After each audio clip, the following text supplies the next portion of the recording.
Hello everyone, আসসালামু আলাইকুম। Welcome back to my channel. আশা করি সবাই ভালো আছেন। আমিও আলহামদুলিল্লাহ খুব ভালো আছি।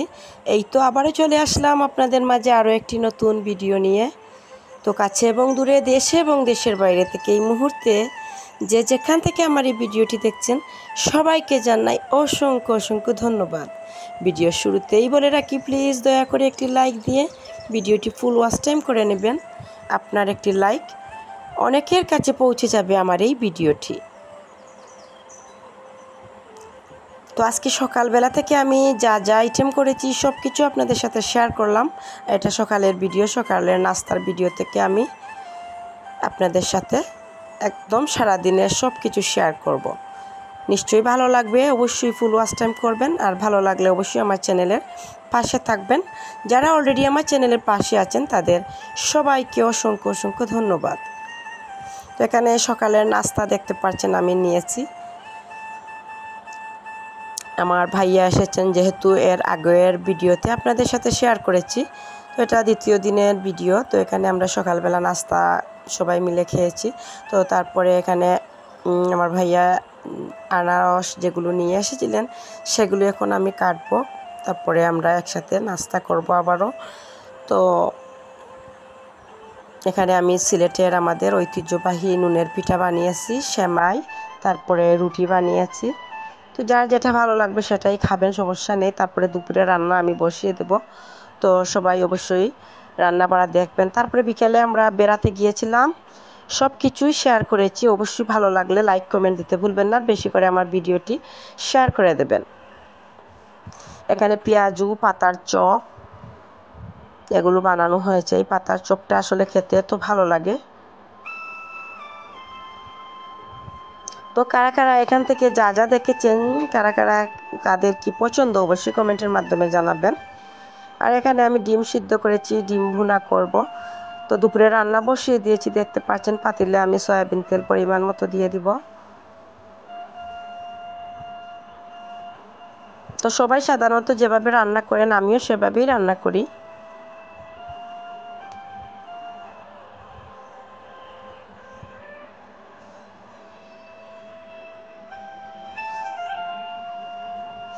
এখানে আমি রসুন বাটা দিয়ে দিলাম, তারপরে গরম মশলা, একটি টমেটো ঢেলে দিয়েছি। এখন আমি পেঁয়াজ বাটাটাও দিয়ে দেব।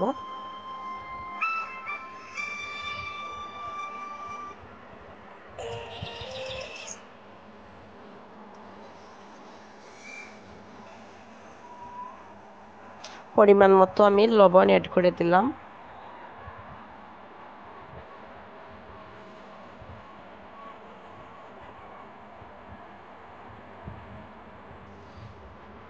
তো এখানে আমি গরুর মাংস রান্না করব। গরুর মাংসটা আমি আলু দিয়ে রান্না করব।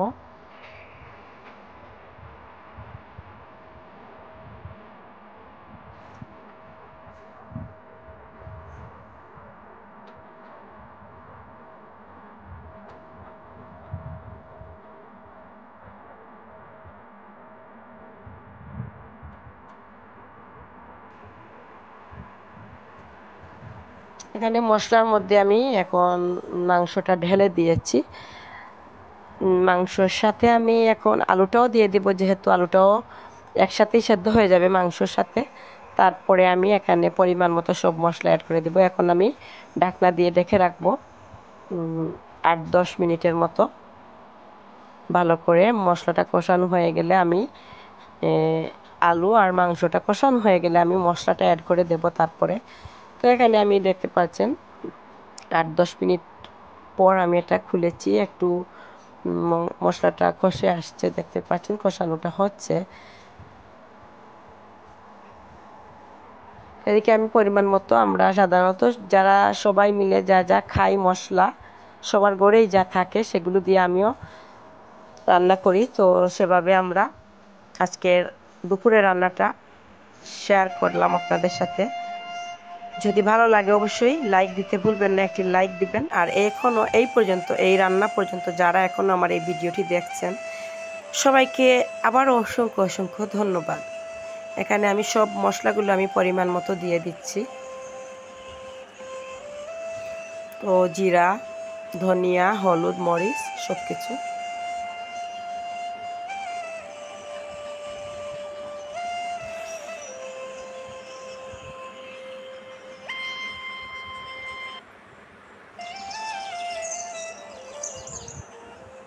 তারপরে এখানে আমি গরম পানি অ্যাড করে দেব।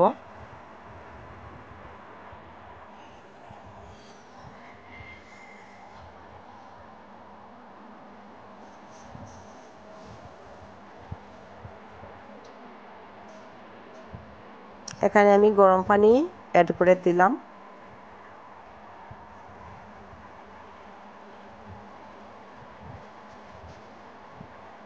আপনারা কে কোন রান্না খেতে ভালোবাসেন অবশ্যই কমেন্টের মাধ্যমে জানাবেন।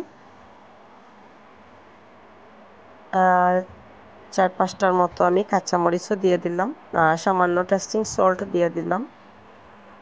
আর এখানে আমি দুটো আলু বোখরাও দিয়ে দেব ভেঙে। 3টি নিয়েছিলাম, 2টো দিয়ে দিলাম এখানে।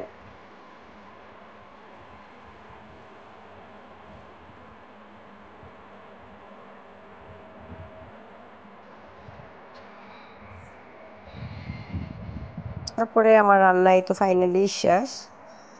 তো আমি রান্নাটা এখন লোক দেখিয়ে দিচ্ছি, খুব সুন্দর কালার হয়েছিল রান্নাটা। এখানে আমি অফ ক্যামেরায় ডিমও রান্না করে নিয়েছি, ছোটো মাছও রান্না করে নিয়েছি। আর এখানে আমি 3-4 পিসের মতো মাছ নিয়েছি, মাছগুলো আমি সেদ্ধ করে নিয়েছি হলুদ দিয়ে। আর এখন আমি মাছগুলো কাবাব বানাবো, পেঁয়াজ একটি টমেটো দিয়েছি কিউট করে।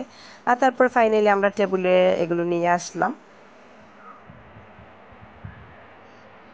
এটা ছোটো মাছ, এটা আলু দিয়ে গরুর মাংস, ডিম, তারপরে এই তো পিরিসে মাছের কাবাবটা। তো ফাইনালি আমরা খাওয়া দাওয়া করে বেড়াতে চলে এসেছি, তো দেখতেই পাচ্ছেন। তো বিকালের নাস্তাটা আমরা বাইরেই করে নেব।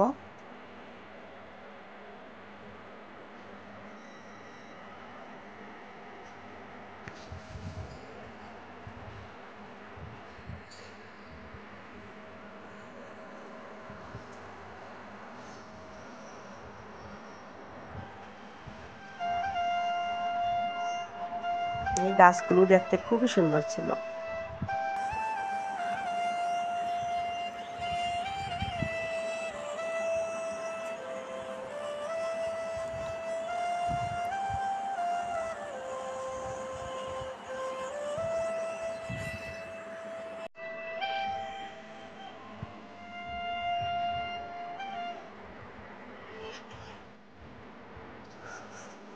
তো ওই চারিদিকে খুবই সুন্দর লুক ছিল। এদিকে আমরা পিকগুলো তুলে তুলে নিচ্ছিলাম, চারিদিকে ঘুরে ফিরে পিকচার উঠাচ্ছিলাম। অনেক সময় ঘোরাঘুরি করার পরে এই যে খুবই বড় একটি দিঘি দেখতে পাচ্ছেন।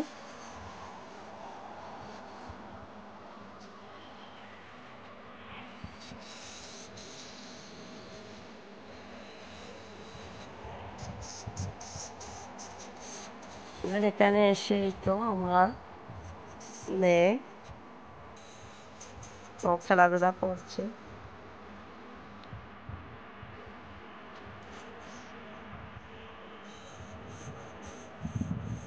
তারপরে ফাইনালি আমরা ফুচকা আর চটপটি খেয়ে নিলাম। এখনো রেডি হচ্ছে ফুচকাটা, আমরা বসে অপেক্ষা করছি।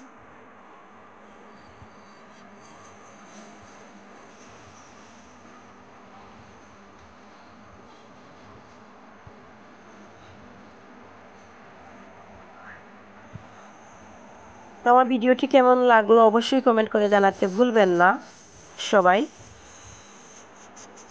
আর আমরা এখানে ফুচকা খাই, আপনারা আমার ভিডিওতে লাইক দিতে থাকুন আর বেশি বেশি করে শেয়ার করুন, কমেন্ট করুন। তো আজকে পর্যন্তই, নেক্সট ভিডিওতে দেখা হবে ইনশাআল্লাহ। সবাই ভালো থাকবেন, সুস্থ থাকবেন এবং দিয়া আলম ব্লগের সাথেই থাকবেন। আমি এখান থেকেই বিদায় নিলাম। খুদা হাফেজ।